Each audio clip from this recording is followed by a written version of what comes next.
Perlu diketahui, Gunung Kerinci adalah gunung tertinggi yang ada di Pulau Sumatera. Para pecinta gunung banyak yang mendaki gunung ini untuk menyaksikan secara langsung pemandangan alamnya yang indah. Namun, tahukah kamu banyak mitos Gunung Kerinci yang beredar? Contoh mitos yang populer terkait gunung berapi yang satu ini adalah keberadaan orang pendek dan manusia harimau. Berikut 7 mitos menyeramkan terkait gunung itu.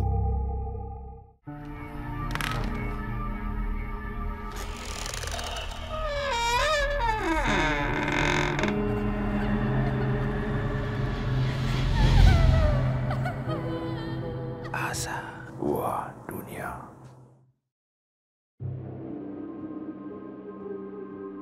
Gunung Kerinci jadi sorotan usai jatuhnya helikopter yang dinaiki rombongan Kapolda Jambi, Irjen Rusdi Hartono. Insiden naas tersebut terjadi ketika pada Minggu 19 Februari 2023 helikopter terjatuh di kawasan hutan lereng Gunung Kerinci. Perlu diketahui, Gunung Kerinci adalah gunung tertinggi yang ada di Pulau Sumatera. Para pecinta gunung di Indonesia banyak menjadikan Gunung Kerinci sebagai tujuan pendakiannya. Hal tersebut karena gunung ini memiliki pemandangan yang indah. Para pecinta gunung banyak yang mendaki gunung ini untuk menyaksikan secara langsung pemandangan alamnya yang indah. Namun, tahukah kamu banyak mitos Gunung Kerinci yang beredar? Contoh mitos yang populer terkait gunung berapi yang satu ini adalah keberadaan orang pendek dan manusia harimau. Berikut 7 mitos menyeramkan terkait gunung itu. 1. Mitos Uhang Pandak. Kalau berbicara tentang mitos Gunung Kerinci, wajib untuk membahas Uhang Pandak. Cerita tentang keberadaan mereka bukan hanya dikenal di tanah air, tetapi juga hingga ke luar negeri. Dalam bahasa Indonesia, Uhang Pandak sendiri berarti orang pendek. Diketahui bahwa sejarah tentang legenda orang pendek ini pertama kali ditemukan dari catatan perjalanan Marco Polo tahun 1292 saat dirinya berpetualang ke Asia.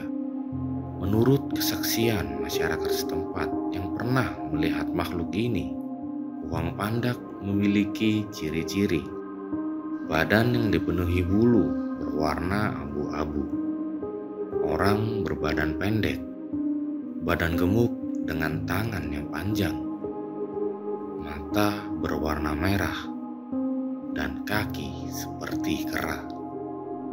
Ada juga yang mengatakan Uhang Pandak juga kerap terlihat membawa peralatan berburu seperti tombak.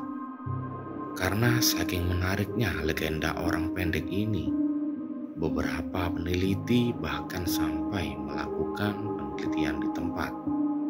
Sebelum mereka, seorang zoologi asal Belanda, Van Herwarden, pernah melakukan penelitian di kawasan Taman Nasional Kerinci Seblat pada tahun 1223 silam. Menurut kesaksiannya, Uhang Pandak memiliki perawakan layaknya anak usia 3-4 tahun, tetapi memiliki wajah yang sangat tua. Mereka memiliki rambut hitam sebahu dengan tubuh dipenuhi bulu. Dari pengakuannya, Uhang Pandak bukanlah termasuk spesies primata. Sampai sekarang masih belum dipastikan makhluk jenis apa orang pendek Gunung Kerinci ini. 2. kedua, Cindaku atau manusia harimau. Mitos Gunung Kerinci terakhir adalah keberadaan Cindaku.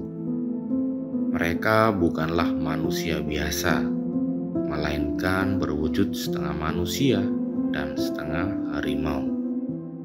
Legenda ini tak hanya populer di Jambi, tetapi juga sampai Malaysia. Asal mula Cindaku berasal dari sosok bernama Tingkas. Ia adalah kelompok orang yang memiliki kedekatan ikatan batin dengan harimau. Dipercaya bahwa Tingkas dulunya telah berjasa membantu masyarakat Kerinci. Salah satunya adalah dalam melestarikan hutan. Orang Kerinci percaya jika Cindaku memiliki kekuatan magis.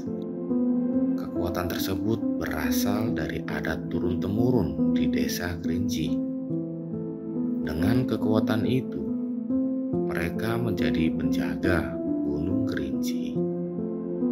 Cindaku juga mampu berubah menjadi harimau.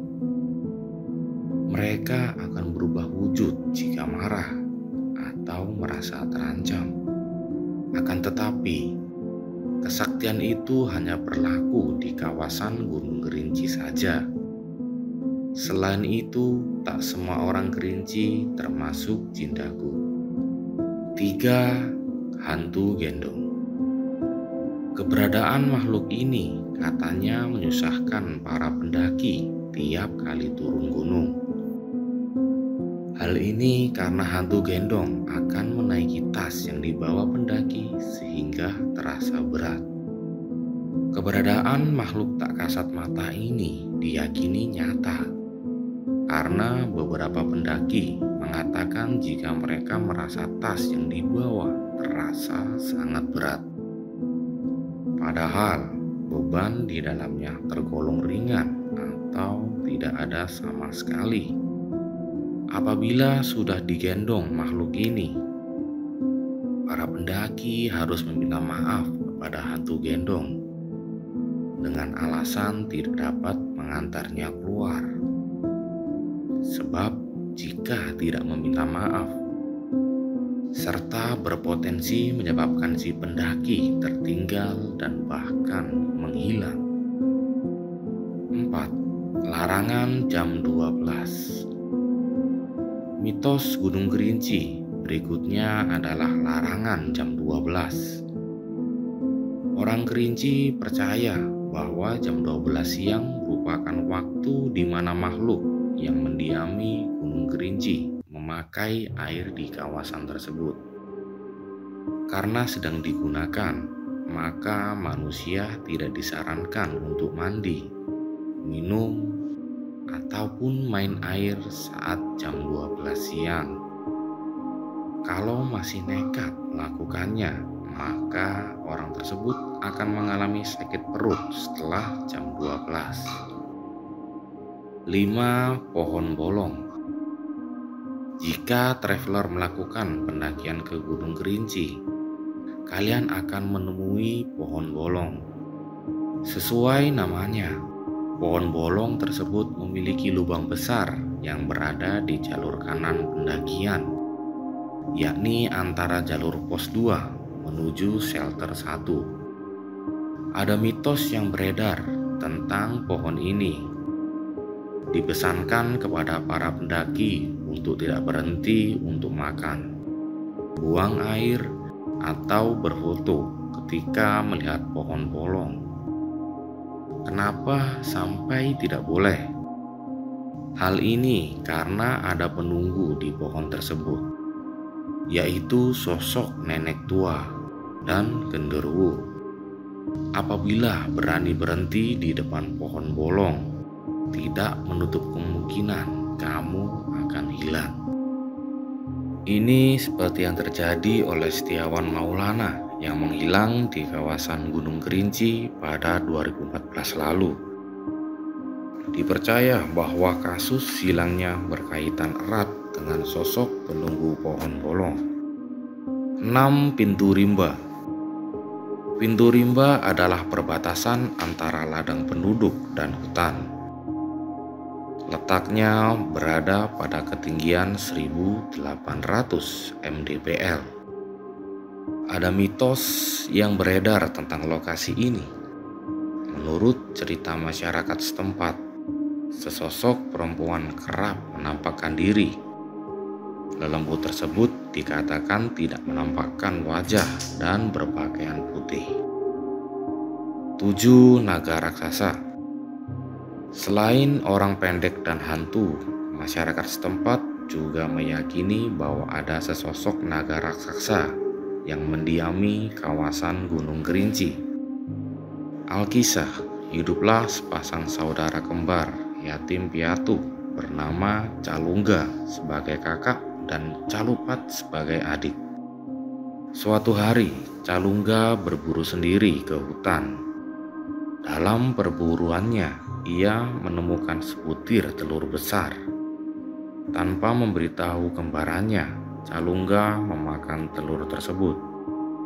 Setelah mengkonsumsi telur tersebut, muncullah sisik emas di sekujur tubuh Calungga.